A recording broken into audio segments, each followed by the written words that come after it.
Buenos días, soy Jaume Vallverdú, director del Departamento de Antropología, Filosofía y Trabajo Social de la Universidad Rovira i Virgili de Tarragona. Les mando un saludo muy cordial, también como coeditor junto con Daniel Millet, presidente de la Fundación Dharma Gaya, del segundo volumen de los estudios budistas en América Latina y España, que tenemos el placer de poderles presentar. En realidad que estamos muy contentos, muy satisfechos, tanto Daniel como yo, de poderles presentar en este vídeo corto y que esperamos pues dé cuenta del contenido general de la obra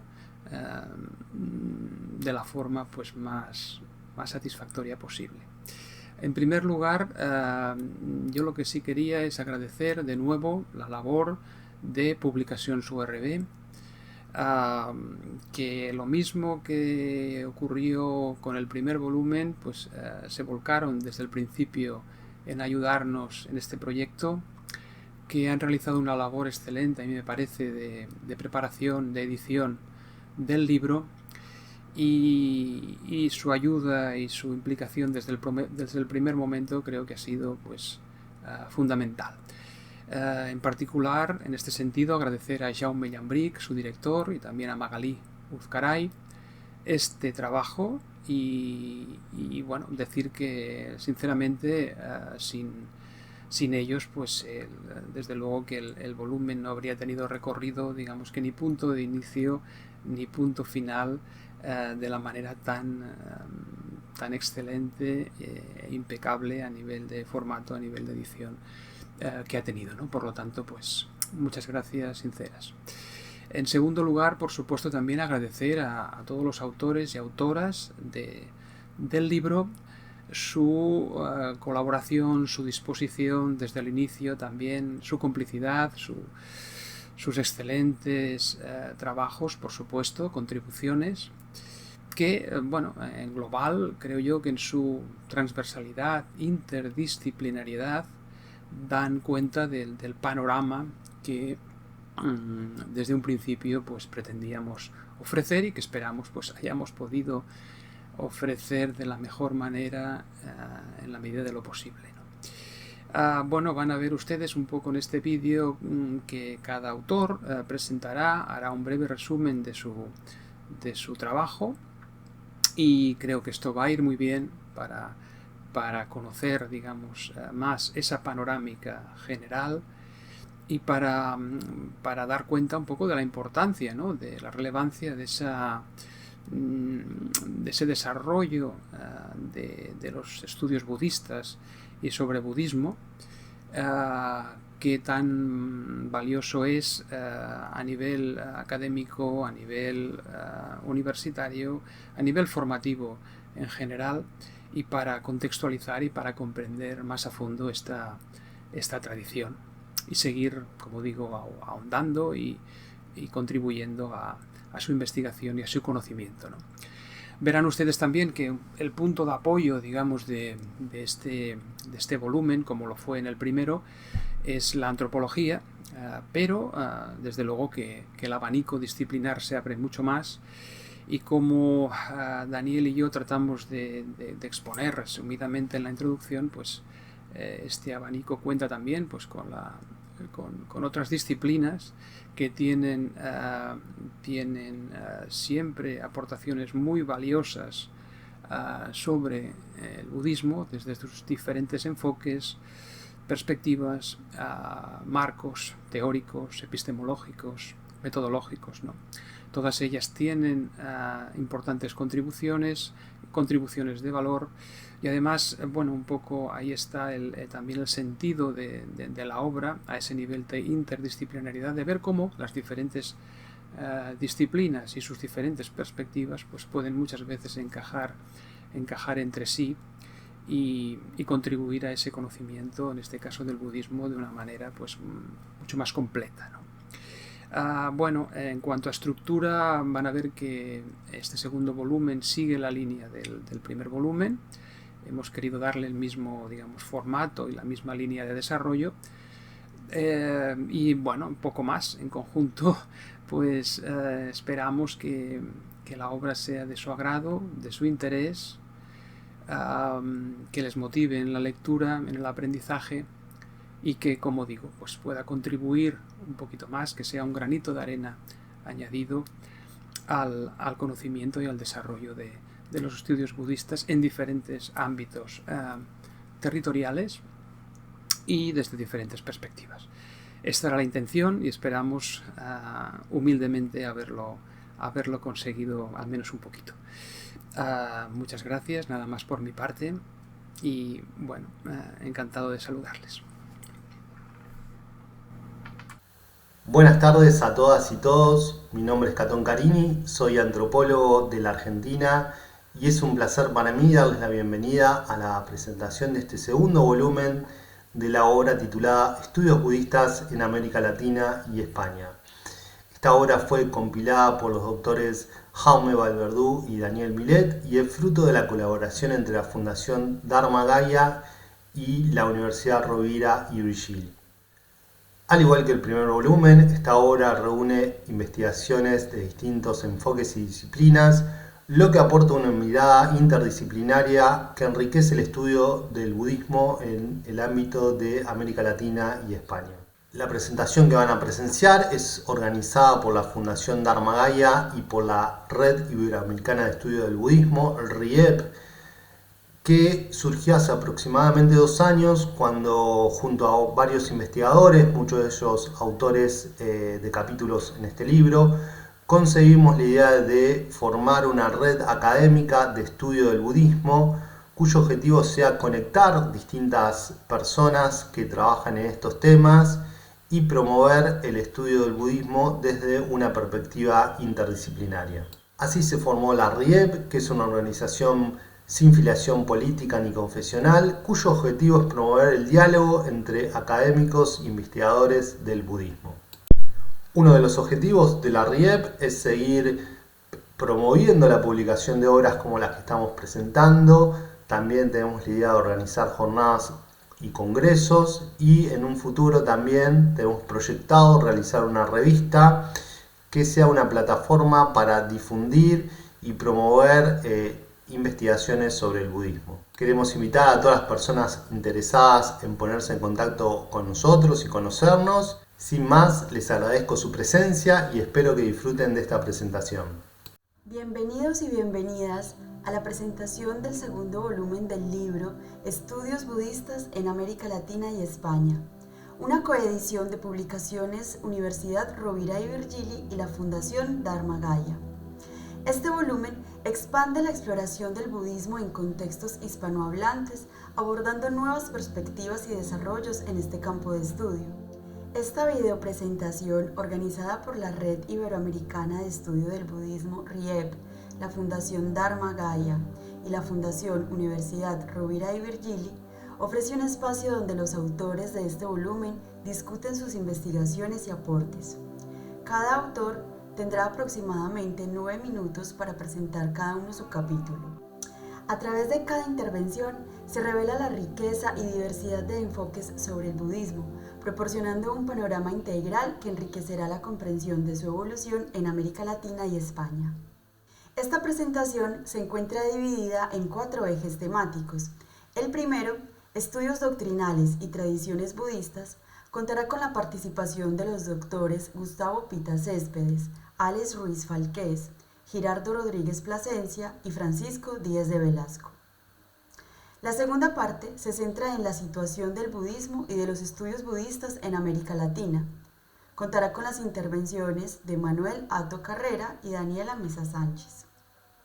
La tercera incluye los estudios filosóficos, literarios y psicoanalíticos, representados por los doctores Carlos Barbosa Cepeda, Sonia Betancor Santos, Efraín Villamor Herrero y Federico Andino. Y la cuarta parte aborda temas de miscelánea, incluyendo el budismo y la mujer, diálogo interreligioso e intercultural, budismo y género. Esta parte contará con la presencia de Montse Castelao Olivé, Daniel Milet Gil, Sergio Stern, Hugo Córdoba Quero y Cristian Mor Rodríguez. En este segundo volumen Se incluye una amplia bibliografía de estudios budistas en español con referencias publicadas en España por autores de nacionalidad o de residencia española. Esta parte fue coordinada por Alex Ruiz Falqués, así como también se realizó una bibliografía de estudios budistas en español por autores hispanoamericanos, coordinada por María Elvira Ríos Peñafiel. Para esta última sección, María Elvira nos acompañará contándonos un poco acerca de la realización de esta parte. Gracias.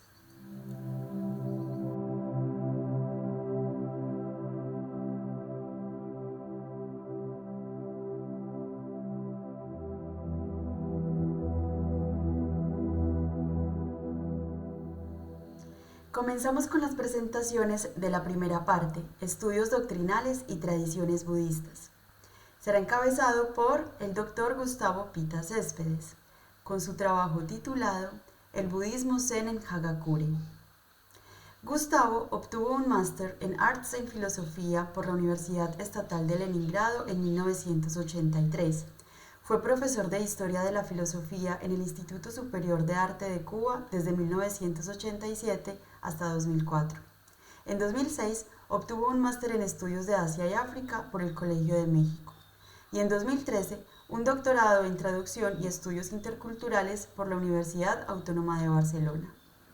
Es autor del libro Genealogía y Transformación de la Cultura Bushi en Japón, de varios artículos sobre filosofía y cultura japonesa y de traducciones de literatura del japonés al español. Damos la bienvenida a la presentación de Gustavo. Mi nombre es Gustavo Pita Céspedes. Soy profesor del Departamento de Estudios de Asia Oriental de la Facultad de Traducción e Interpretación de la Universidad Autónoma de Barcelona.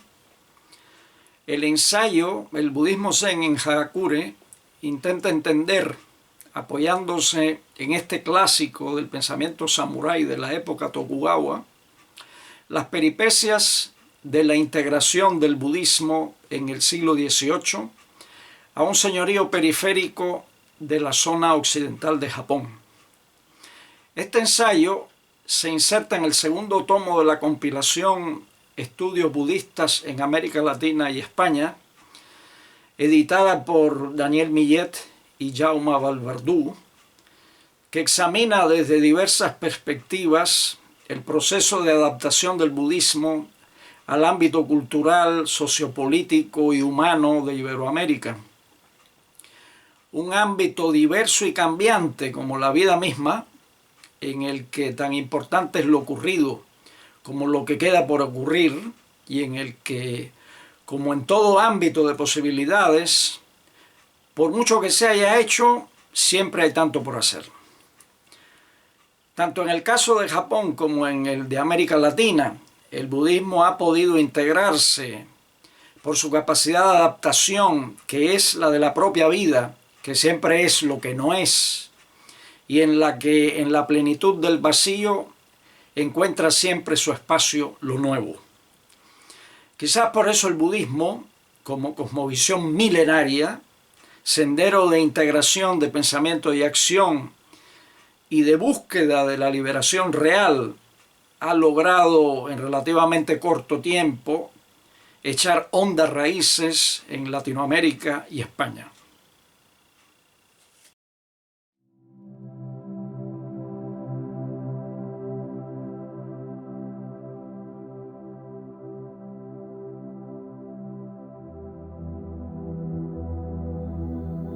La siguiente presentación está a cargo de Alex Ruiz Falqués, con su trabajo titulado El Círculo de Pagan, primeras letras de la escolástica Theravadin en la Birmania medieval.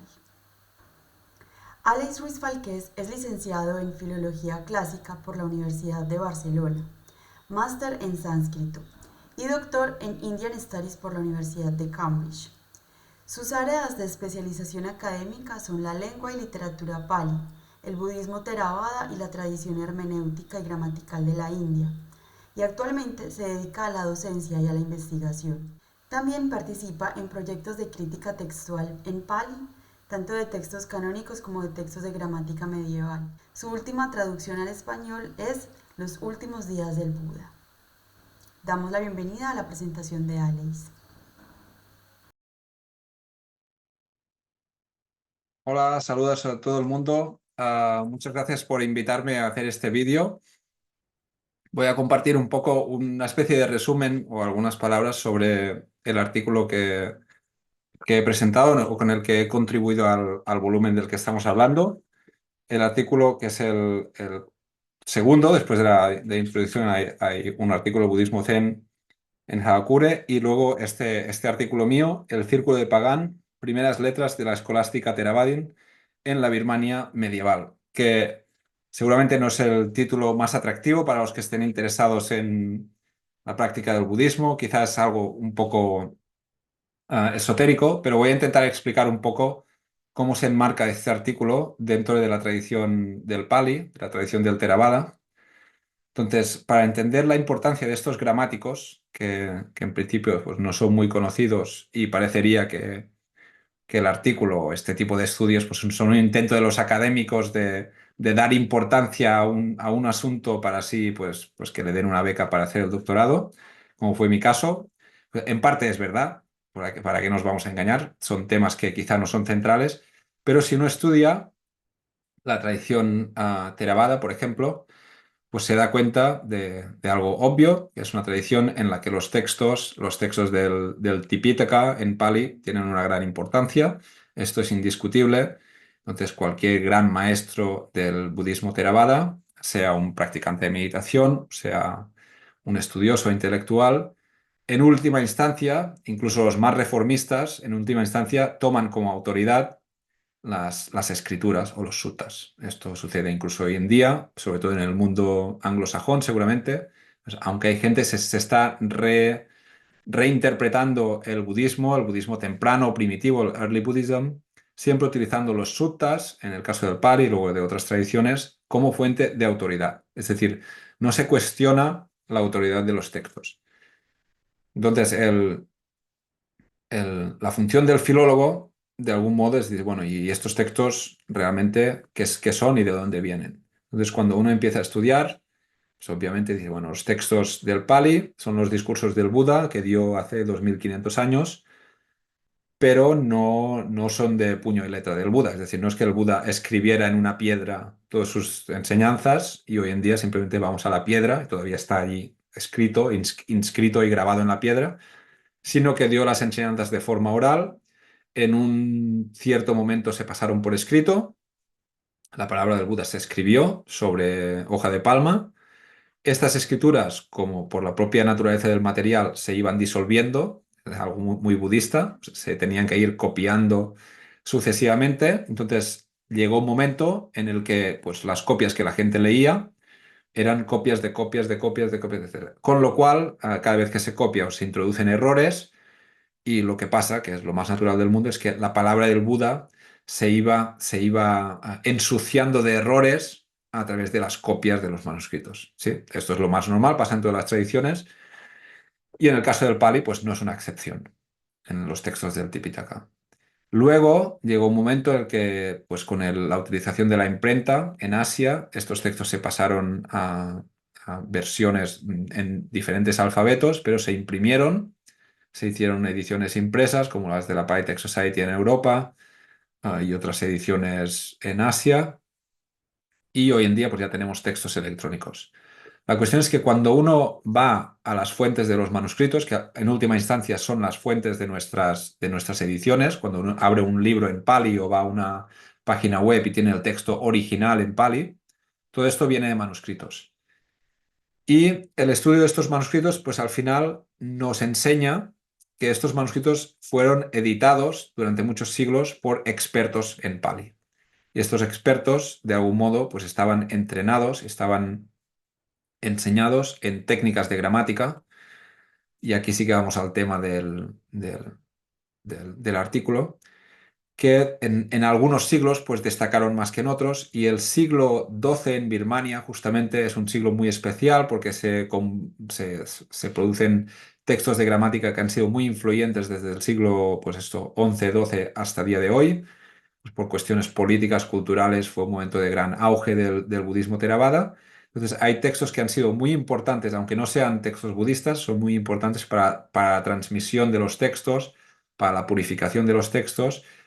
Y Esta es la otra parte del tema. Y por otra parte, el propio estudio de la gramática tiene que ver con la interpretación de estos textos. Y estas escuelas de interpretación pues siguen vivas hoy en día y tienen su núcleo histórico en esta época de Pagán, también en Sri Lanka en el siglo XII, pero son momentos históricos muy importantes, más importantes que otros, y, y este artículo pues trata sobre este tema, los gramáticos, lo que hicieron, de qué hablaban, qué les interesaba, y obviamente pues haría falta un desarrollo quizá para explicar cómo ha tenido esto un impacto en nuestros días, pero básicamente es un sistema de interpretación y de análisis de los textos a nivel morfológico y también de sentido que sigue vigente en muchos sistemas escolásticos en Pali, y a través de esta especie de, de postal o diapositiva sobre el estado de la filosofía y gramática del Pali en Birmania en el siglo XII, pues intento describir esto. Y nada más, espero que les guste mucho el artículo y muchas gracias a Daniel Millet y Jaume Vallverdú por invitarme a participar. También es verdad, he contribuido con la bibliografía, que supongo que poca gente va a leer antes de ir a dormir para disfrutar, pero que puede ser útil.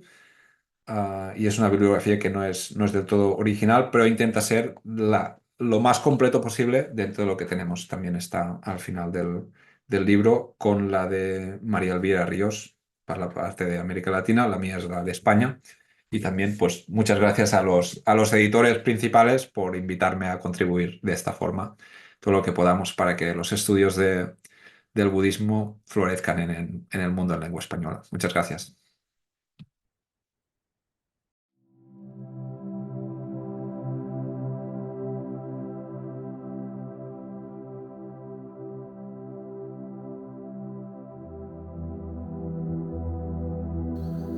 La próxima presentación se encuentra a cargo de Girardo Rodríguez Plasencia, con su trabajo titulado Conversión religiosa al budismo en Latinoamérica, motivaciones iniciales en la afiliación a la Soka Gakkai en Cuba.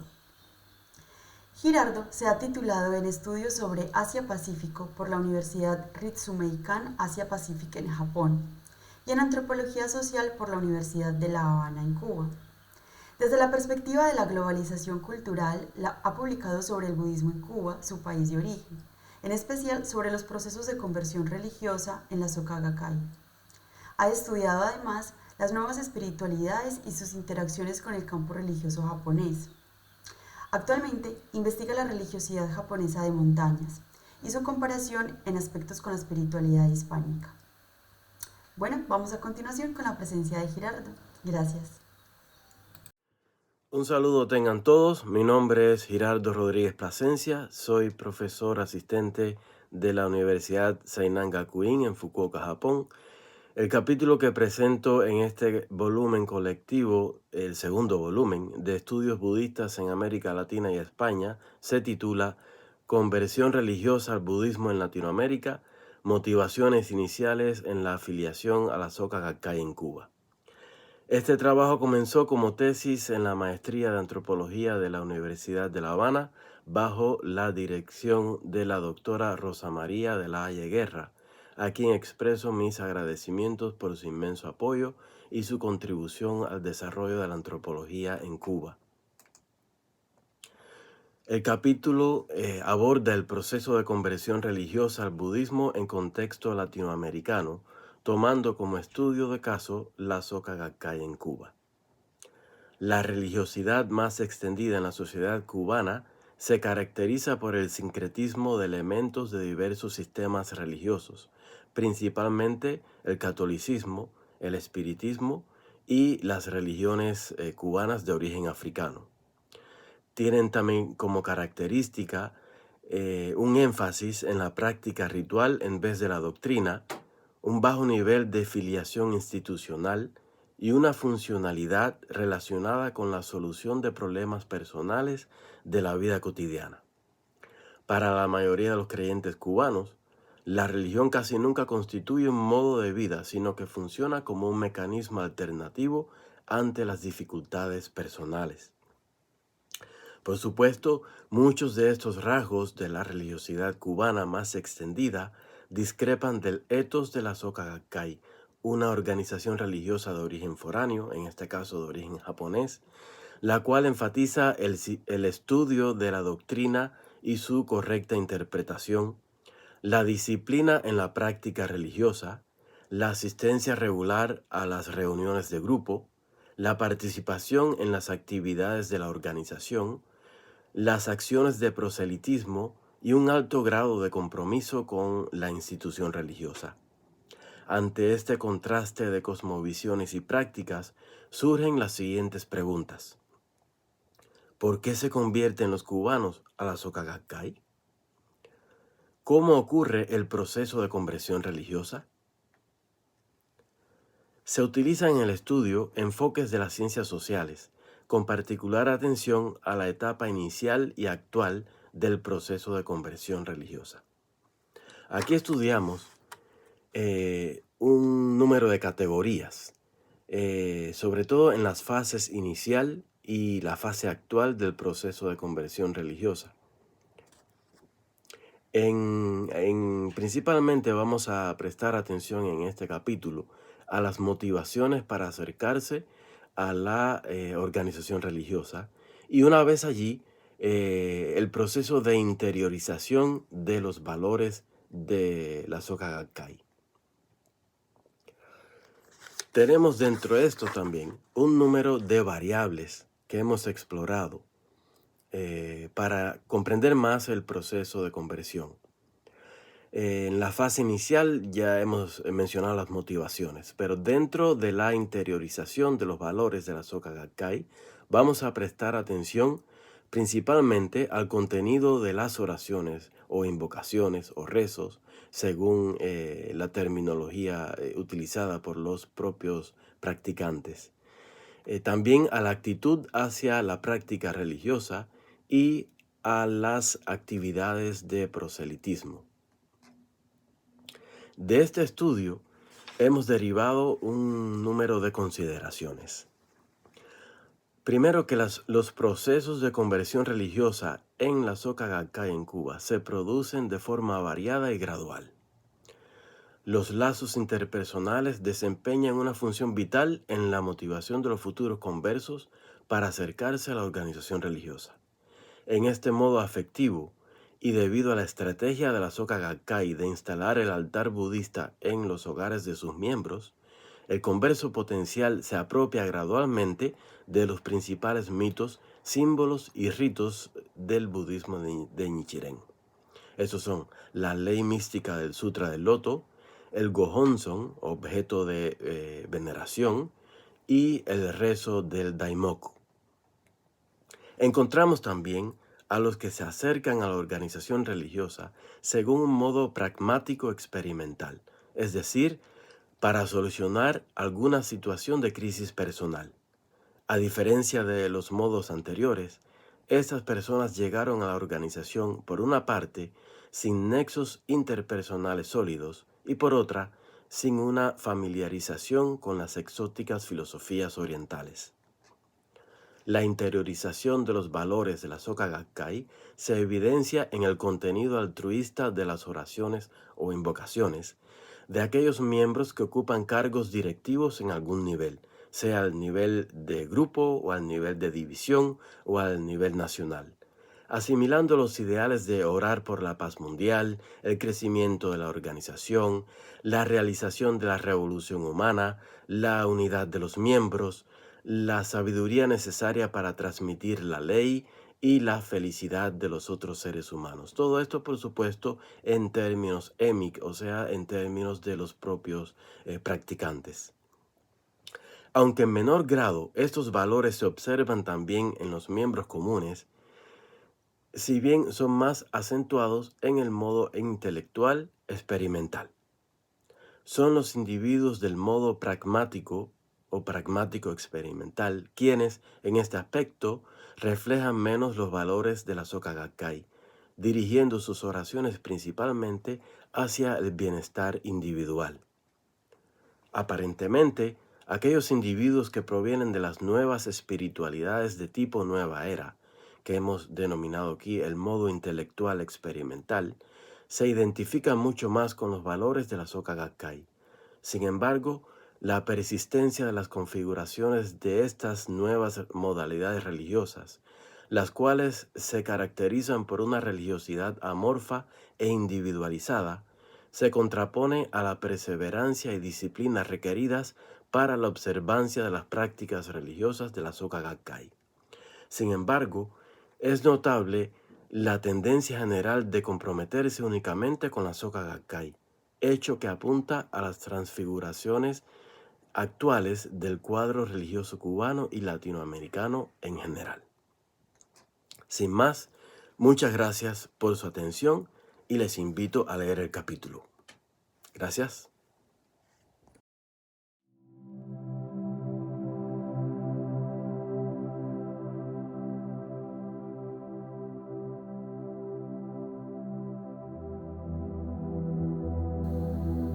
La próxima presentación se encuentra a cargo de Francisco Díaz de Velasco, con su trabajo titulado Aportaciones al estudio del imaginario teosófico en España, la denominación y conceptualización del budismo.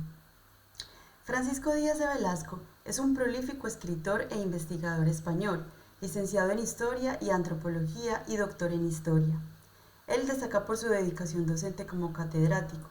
Actualmente es profesor de la Universidad de La Laguna y en el Máster Interuniversitario de Ciencias de las Religiones. Su principal línea de investigación se centra en el estudio de las minorías religiosas en España, con especial énfasis en la implantación del budismo en el país.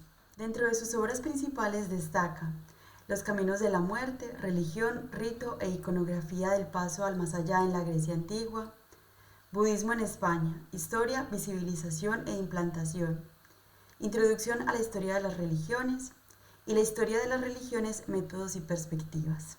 Damos la bienvenida a la presentación de Francisco. Reciban mi saludo. Mi nombre es Francisco Díaz de Velasco. Soy profesor de la Universidad de La Laguna en Tenerife, en las Islas Canarias, en España. Y les voy a hablar del capítulo que lleva el título Aportaciones al estudio del imaginario teosófico en España, la denominación y conceptualización del budismo. Como pueden ver, el título presenta una peculiaridad, y es que la palabra budismo, que es justamente sobre la que va a derivar en última instancia todo lo que se expone en el propio texto, la palabra budismo aparece casi en una fórmula, con una primera apertura de paréntesis en torno a la DH y una segunda apertura de paréntesis en torno a la D de la palabra budismo. La finalidad es justamente pensar por qué en español la palabra budismo se suele exponer de la manera o escribir de la manera que se suele. Es decir, de un modo distinto a como lo hacen los franceses o los alemanes o en la lengua inglesa.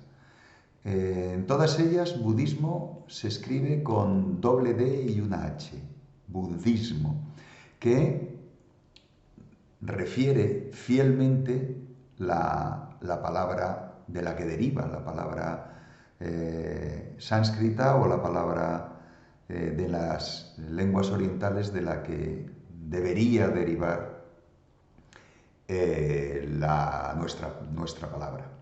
Pero de un modo peculiar, la Academia Española optó por simplificar en la misma línea que se hacía la simplificación en la castellanización, la simplificación de las grafías de las palabras de las lenguas clásicas, del griego, por ejemplo, pero muy desde el principio se planteó otras alternativas, se planteó por parte de eruditos, por parte de lo que pudiera ahora denominarse, creo que muy adecuadamente, como budólogos, otras alternativas. Estoy pensando, y lo tienen ustedes en en el texto lo tienen ustedes a partir de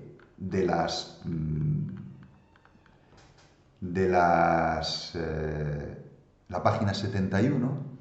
En el texto cito la primera tesis doctoral realizada en España sobre tema budista, que fue la que hizo Francisco García Ayuso, presentada en 1885 y que fue publicada, sobre el nirvana budista. Nirvana budista, D-D-H-I-S-T-A. Él había estudiado en Berlín, en Viena, en París, había estudiado lenguas de Oriente, era un competente sánscritista y por su tesis y por otras ideas que plantea en la propia tesis de futuras publicaciones, tenía claramente un programa de dedicación a los estudios budistas y a diversos temas de este tipo. Pero ¿qué es lo que ocurría? Que unos años antes la Academia de la Lengua Española había optado, a pesar de diversos cambios y opciones de grafías distintas, había optado por que budismo en España, budismo en español, se escribiese sin DDH, sin la inclusión de esas formas de combinación de letras que resultan ajenas a la lengua española. El DDH es ajeno a la lengua española. Lo interesante es que el propio Ayuso terminó siendo miembro de la Academia, pero no cambió, no hizo ninguna opción sistemática por cambiar esa denominación. Bueno, esto sería la base del trabajo, pero esa base del trabajo se engarza en una discusión curiosa e interesante que no solo se centra en los asuntos que estamos viendo, que serían relacionados con la lengua, cuanto con una caracterización de lo que es el budismo por parte probablemente de los primeros que popularizaron el interés por el budismo y el interés por el mundo oriental en España. ¿Qué lo popularizaron? Que fueron la Sociedad Teosófica. La Sociedad Teosófica, que en España pues tuvo un gran elenco de traductores, fue España estaba lejos de las lenguas de la teosofía. Bueno, en realidad la teosofía, su lengua era el inglés, ¿no? Y el mundo español estaba lejos de ser influyente, su lengua, la lengua española, ser influyente en la teosofía a escala global, que hablaba inglés. Pero sí que desarrolló muy sistemáticamente, gracias a toda una serie de personas, o personajes casi podríamos decir, como Siffré, como Montoliu, que empezaron una labor de traducción que llevó a que, en cierto momento, el español fuese una de las grandes lenguas de traducción de la teosofía. Se tradujeron una enorme cantidad de libros teosóficos al español. Y tiene que ver con esa historia de los orígenes de la teosofía, cuando Madame Blavatsky y el coronel Olcott hacen el viaje a Oriente y en Sri Lanka toman los votos budistas. Olcott indudablemente entendía budismo tal y como lo podríamos entender ahora.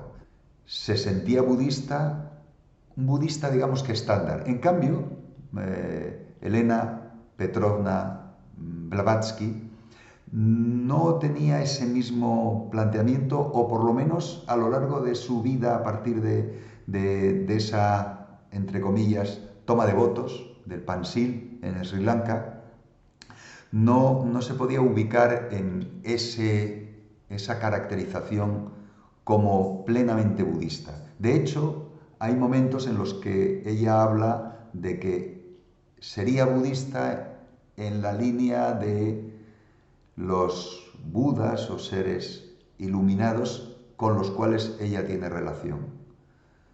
Y por tanto, denomina a la teosofía como budismo, pero con una sola D. Budismo, DH, pero con una sola D. Como ven, es un elemento más en la confusión que hay cuando se traducen todos estos textos, en la confusión que hay detrás del uso de la palabra budismo, budismo, budismo en español.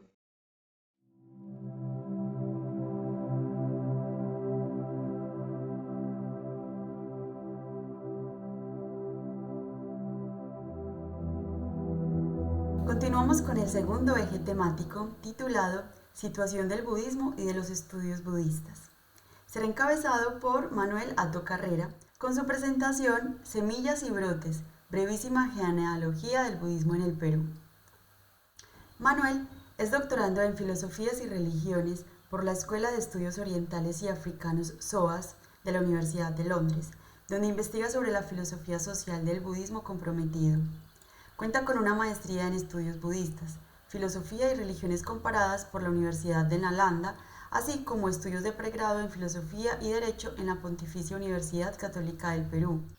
Es también docente de teología de las religiones de la Universidad del Pacífico, fundador del Círculo Interllanas y coordinador nacional de Alada Perú. Bueno, damos la bienvenida a la presentación de Manuel.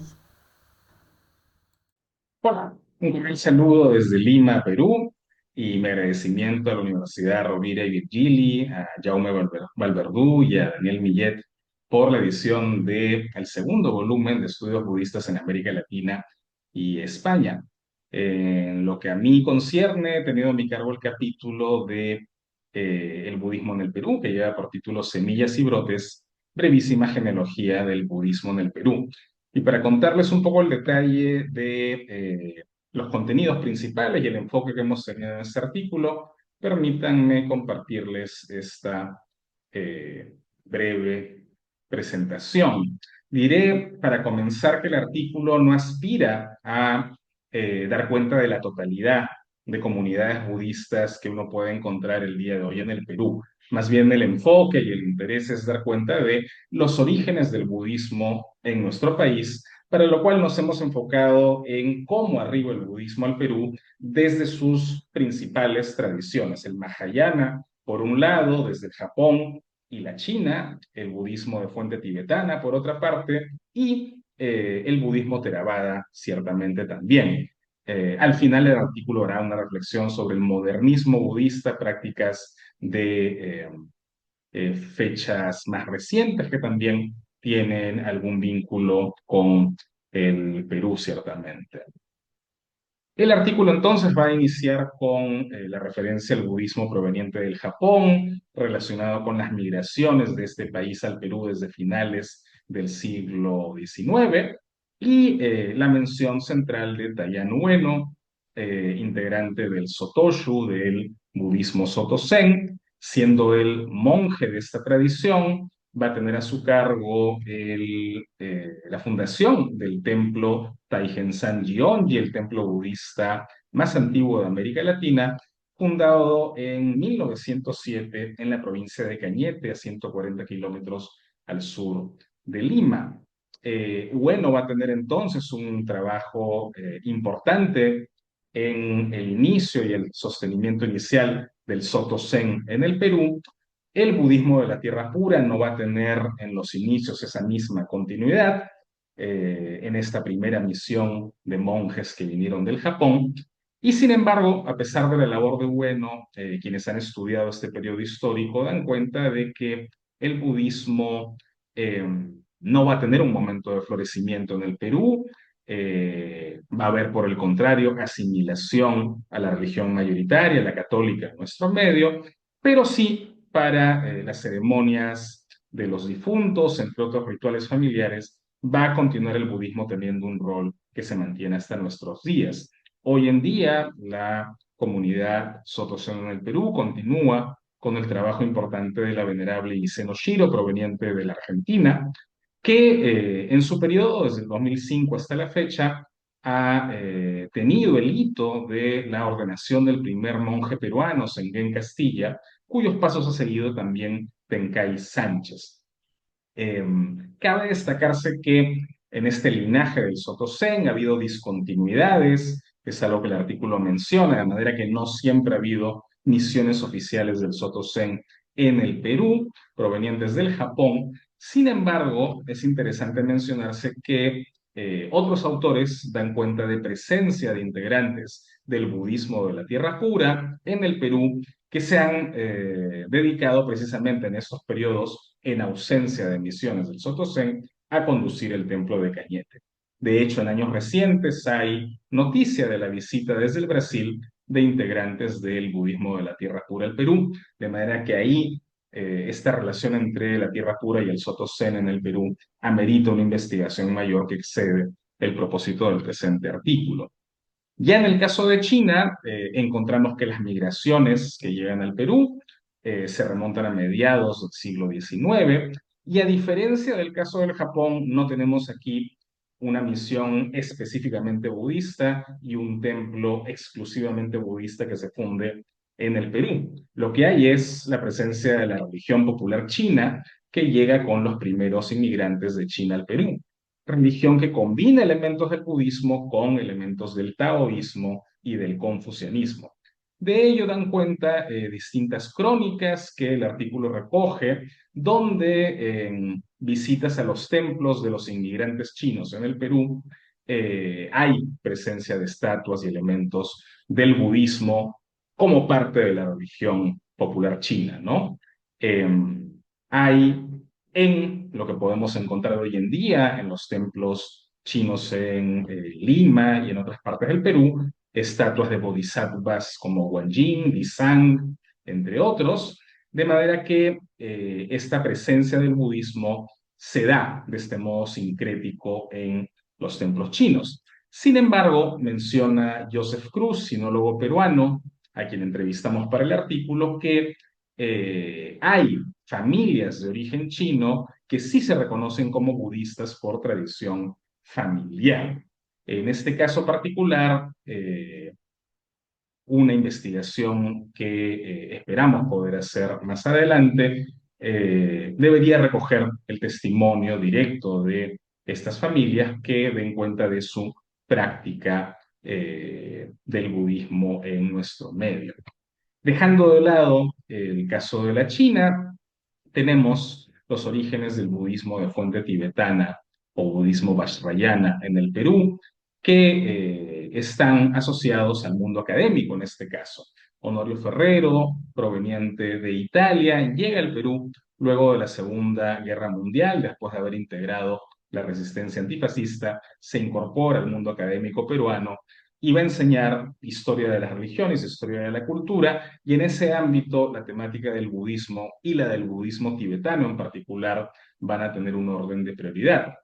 Fuera del ámbito universitario, Honorio Ferrero ofrecerá además clases particulares a quienes manifestaban interés ya no solo en la dimensión teórica del budismo, sino también en su práctica, enseñando meditación, siendo considerado además por sus alumnos más cercanos como un gran maestro espiritual y ciertamente practicante de la tradición del Karma Kagyu. Hay distintos testimonios, además, que uno puede encontrar de discípulos de Honorio Ferrero que ejercieron distintas cátedras en la Academia Peruana que dan cuenta de la valía de este gran maestro que tuvo el Perú. Y uno de sus principales discípulos, Juan José Bustamante Solari, ha continuado esta tradición. Él viaja en los años 80 a la India y luego una larga estadía ahí regresa al Perú para enseñar budismo en la universidad, en el Centro de Estudios Orientales de la Universidad Católica del Perú, en otras universidades también, pero fuera del ámbito universitario va a fundar el Instituto Peruano de Estudios Budistas, la Asociación Cultural Peruano-Tibetana, y desde ahí va a invitar al Perú y va a colaborar con la visita al Perú de distintos maestros del budismo tibetano. que son estas visitas precisamente la ocasión para la fundación en el Perú de distintas comunidades del budismo tibetano, como por ejemplo la comunidad Dzogchen del Perú, entre otras. Finalmente, en el caso del budismo Theravada, hacemos mención en el artículo que, a diferencia de las tradiciones del Mahayana y el Vajrayana, que sí tienen comunidades de practicantes que se han sostenido en el tiempo a través de distintas generaciones y que mantienen conexión con linajes históricos de maestros, no se puede hablar aún propiamente de una tradición Theravada en el Perú, como ocurre en otros países de la región. Hay enseñanzas del Theravada que llegan por internet a un auditorio peruano, hay en años recientes y actualmente algunas enseñanzas del budismo Theravada en nuestro medio, pero en tanto está pendiente de su sostenimiento en el tiempo, no hemos dado cuenta de ellas aún en esta investigación. Sí hacemos mención, en cambio, a el caso del Vipassana, fundado por Goenka, que desde finales de los 90 tiene presencia en el Perú, con centros de práctica en Lima y en Cusco. Finalmente, el artículo hace una mención al modernismo budista, a expresiones del budismo que se han generado en las últimas décadas por su contacto con la cultura global, con Occidente, y mencionamos algunas de ellas, como por ejemplo la Soka Gakkai, fundada en el Japón en 1930, que llega al Perú en 1966, y desde entonces se ha convertido en uno de los movimientos budistas de mayor crecimiento en nuestro medio debido a su activismo y a su proselitismo, su interés en causas sociales, entre otras cosas.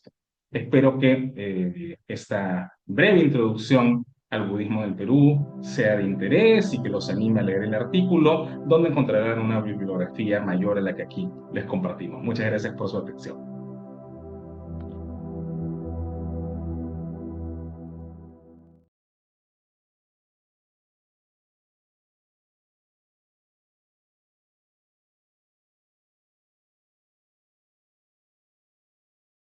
A continuación, la próxima ponencia es realizada por quien les habla, con su título El budismo en Colombia, orígenes, práctica y difusión. Daniela Mesa Sánchez es graduada en Antropología por la Universidad de Antioquia y becaria doctoral del CONICET. Elaboró su tesis de grado sobre los pilares filosóficos del budismo zen en la ciudad de Medellín y actualmente desarrolla su investigación en Argentina, donde continúa su carrera académica focalizando su investigación en el budismo Theravada en la Argentina y la meditación Vipassana. Hola, ¿qué tal? ¿Cómo están?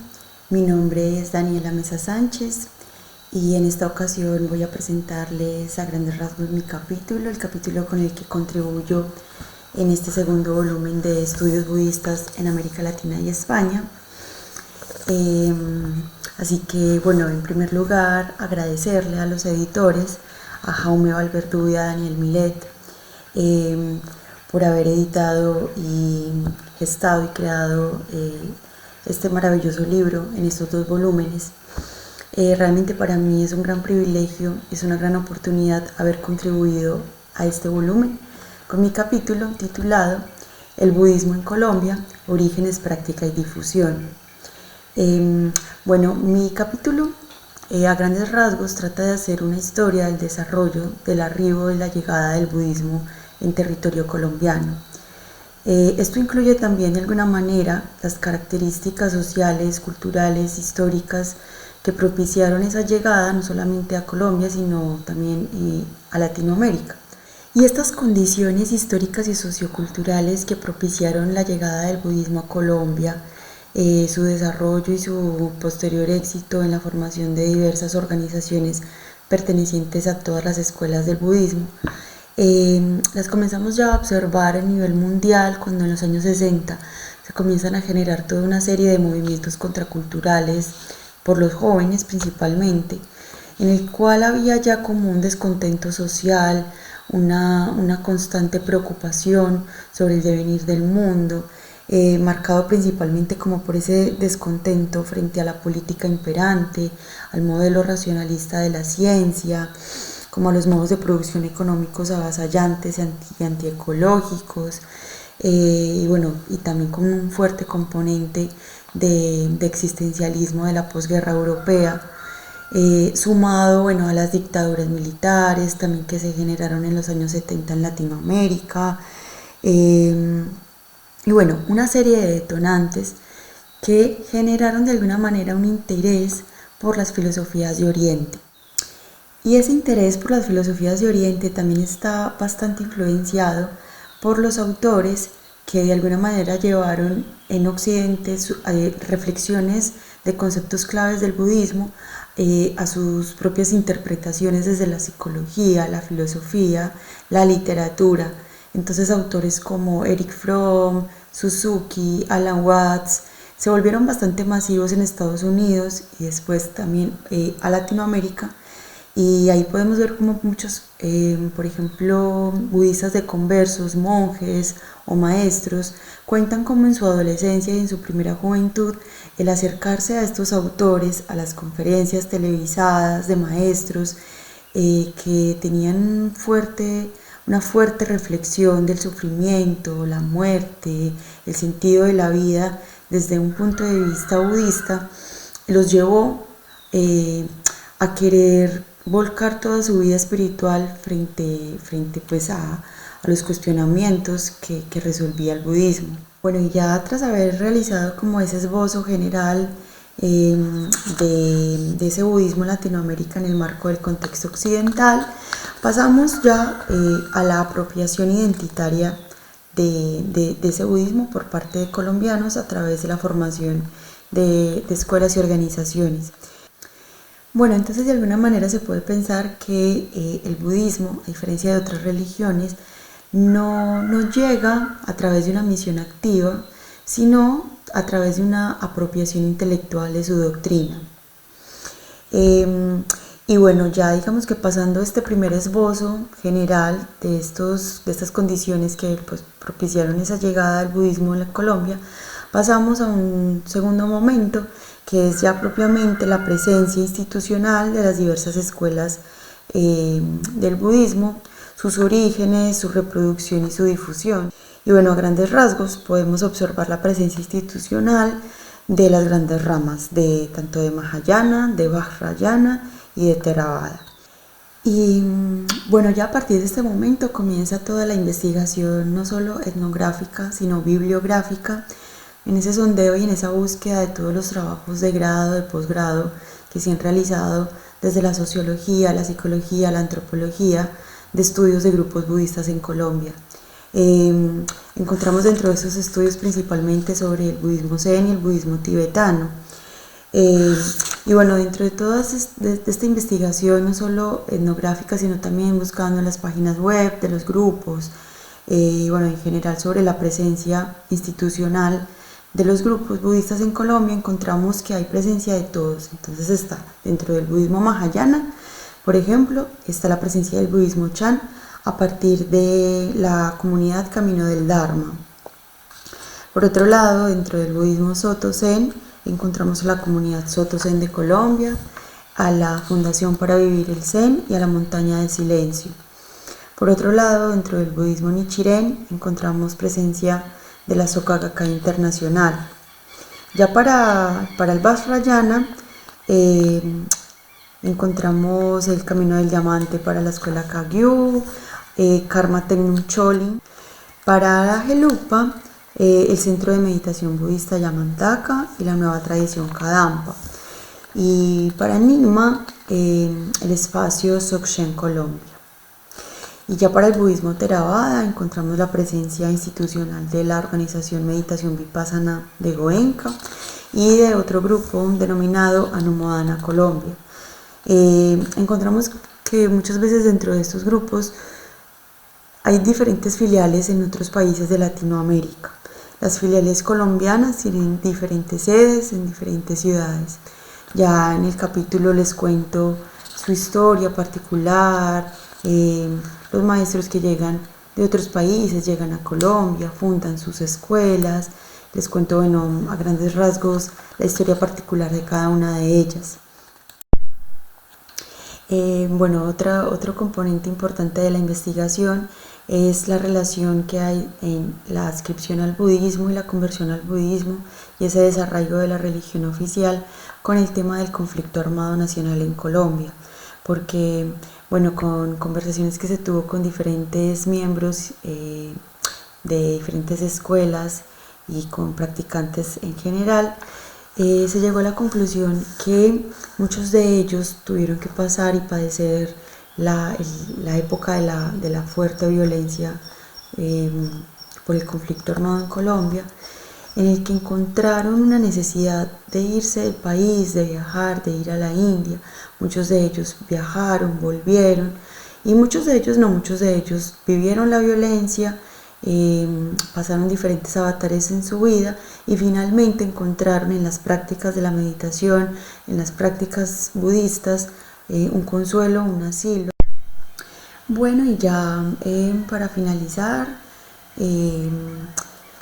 bueno, los invito a que lean el capítulo y bueno, en suma, decirles que ese creciente interés por la espiritualidad oriental en Colombia parece crecer más y de alguna manera lo que pues también esos trabajos buscan es mostrar como las múltiples vías de expresión del budismo, no solamente la institucional, sino también la personal, porque muchas personas que practican budismo no lo hacen a través de una institución como tal, pero sí a través de su propia cosmogonía, de su propia cosmovisión del mundo, en el que a través de la literatura y de la apropiación desde el arte, desde la literatura, desde la filosofía, han encontrado también dentro de los conceptos budistas respuestas importantes hacia sus propios cuestionamientos personales. Así que bueno, muchas gracias.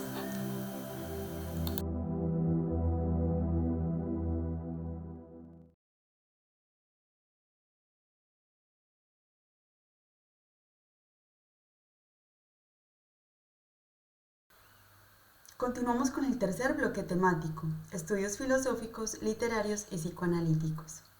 Será encabezado por la primera presentación a cargo de Carlos Barbosa Cepeda, titulado Encuentros entre filosofía occidental y filosofía budista, Nishitani Keiji.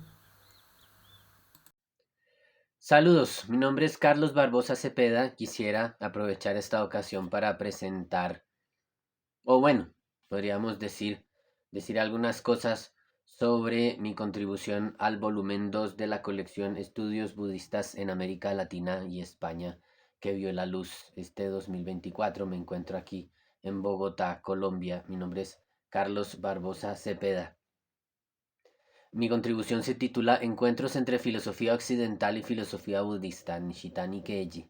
Quisiera explicar entonces un poco de dónde surgió la contribución y en qué direcciones que he querido llevarla.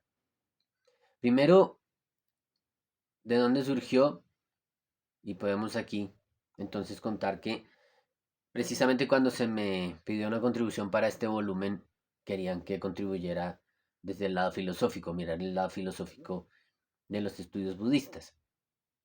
Y bueno, en ese sentido lo primero que pensé es que no tendríamos por qué pensar al budismo como una cuestión diferente a la filosofía, como si estuviéramos relacionando dos cosas mayormente ajenas. En realidad uno puede decir que la tradición budista tuvo su tradición filosófica. La filosofía, y esto ya se ha discutido y se ha pensado en la arena de la filosofía intercultural y en otros campos también, la filosofía no nació en Grecia a pesar de la idea ampliamente recibida, pero en realidad esta idea de que la filosofía nació en Grecia o que es un asunto primeramente griego, nacido en Grecia hace 2500 años, no es, no es exacto, no corresponde a los hechos, no nos sirve hoy en día. Se puede mostrar hoy cómo se ha documentado bastante bien los orígenes de la filosofía en China, en India, e incluso se puede ir más lejos, como se podría decir actualmente en el campo de la filosofía intercultural, o más bien en los estudios en filosofía intercultural. La filosofía es incluso, en un sentido sí, una realidad histórica que surge en determinados lugares, pero también se puede considerar más en general como una capacidad humana o una disposición humana, si se quiere. Y en ese sentido, somos filósofos porque somos humanos, tenemos todos también una faceta en ese sentido. Pero sin irme a esas orillas, igual no vamos a esa discusión tan grande.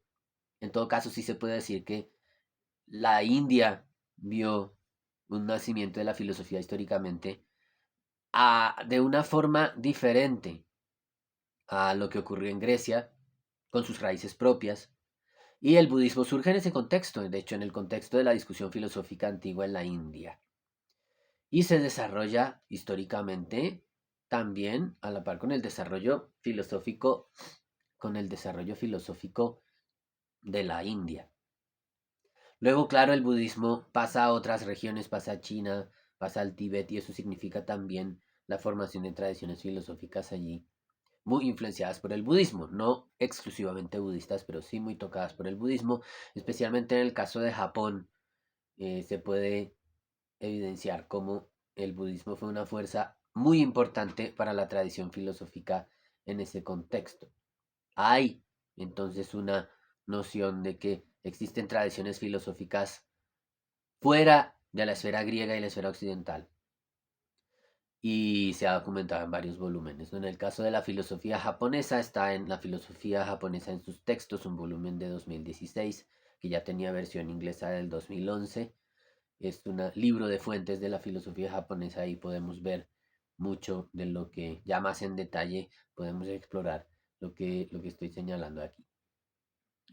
Sea como sea, es desde ahí que quería contribuir, ¿no? En ese sentido de que no tenemos que pensar el diálogo budismo-filosofía como el diálogo entre dos orillas diferentes. La cuestión es, bueno, más bien pensémoslo en términos de diálogo entre filosofía budista y filosofía occidental, si quieren. Incluso la categoría de filosofía occidental tiene sus problemas porque en realidad Occidente no es una realidad tan uniforme y la filosofía occidental tampoco es una realidad tan uniforme como se nos suele mostrar. Pero ese es otro debate. Igual, en mucho sentido, si quisiéramos plantearnos el debate, muchas veces ese debate, en primer lugar, va a ser entre filosofía moderna occidental y filosofía budista. Luego hay que abrirse a otras orillas, es claro, y podría uno pensar también qué interesante podría ser mirar, por ejemplo, el diálogo entre filosofía griega clásica y filosofía budista o filosofía medieval y filosofía budista. Eso tiene sus antecedentes, pero en todo caso creo que un lugar para comenzar puede ser precisamente la filosofía moderna, porque un diálogo entre filosofía moderna y filosofía budista ayuda no solamente a descubrir posibilidades de ambos lados, sino también a desencubrir los lentes modernos con los que solemos leer otras tradiciones filosóficas y otras tradiciones en general. Y eso de hecho ha afectado la manera como en Occidente se ha entendido el budismo, pero incluso también la manera como en Occidente se ha entendido la filosofía griega. Entonces en ese marco era que quería ubicar la cuestión. El objetivo del texto, si vamos a ir a lo que el texto dice explícitamente, es mostrar una posibilidad de diálogo de filosofía budista y filosofía occidental, como ya se encuentra en el contexto de la escuela de Kioto del siglo XX, ¿no? En Japón.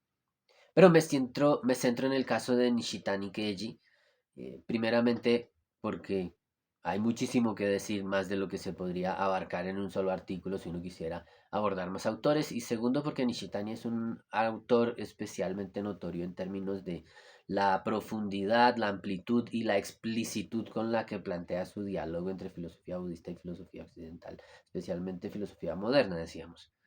Eh, en ese caso, pues sí, eso es lo que estoy haciendo en el texto. Estoy tratando de mostrar cómo el caso de Nishitani Keiji nos permite abordar esa posibilidad de diálogo y qué nos puede decir para la comprensión de la filosofía occidental y de la filosofía budista. Ahora, mi intención con el texto, puede decirse, habría que desglosarla en tres puntos. Mi intención en el sentido de que querría yo hacer con esto, qué es lo que me inspiró para escribirlo y qué dirección sería la dirección en la que querría proyectarlo. Entonces, tres puntos. Primero, yo quería mostrar una vía para la contribución al estudio de la filosofía budista desde el contexto hispanoamericano, una posibilidad precisamente que tiene que ver con las intenciones de la RIEB, ¿no? Las intenciones de proyectar e impulsar los estudios budistas en Hispanoamérica. Un segundo punto es servir como presentación de la filosofía de Nishitani en ese contexto, en ese marco. Y un tercer punto es proponer una vía para la indagación crítica de problemas de nuestro tiempo. Eso es quizá lo que está más entre líneas en el texto, pero un poco se puede adivinar, ¿no? La idea de que esto tiene algo que decirnos hoy en día y tiene algo que decirnos porque precisamente, como ya entro en detalles en el texto, la intención de, entre líneas otra vez, es mostrar cómo ese diálogo que se propone o que se plantea más bien en el caso particular de Nishitani, eh, nos permite abordar cuestiones muy difíciles de nuestro tiempo, pero permite también ver los hilos que las unen. Cuestiones como la crisis ambiental, la crisis de salud mental, la soledad creciente en las sociedades occidentales y más que occidentales también, la atomización, la fragmentación del tejido social, entre muchas otras cuestiones, también cuestiones de geopolítica y de política, todas parecen unidas precisamente por un cuestionamiento a la subjetividad moderna o al modelo moderno subjetividad en la manera como fue evolucionando en Occidente primero y luego como un fenómeno global desde el siglo XX hasta nuestros tiempos. ¿Sí? O sea, podemos remitirnos más atrás, pero para ubicarnos en ese contexto, es ahí donde creo que este diálogo puede decirnos mucho y en ese sentido quisiera pues que fuese leído lo que contribuí y en ese sentido quisiera proyectarlo más a futuro. Muchísimas gracias y espero comentarios después también, críticas, lo que tengan que decir, preguntas respecto a esta contribución. Muchísimas gracias.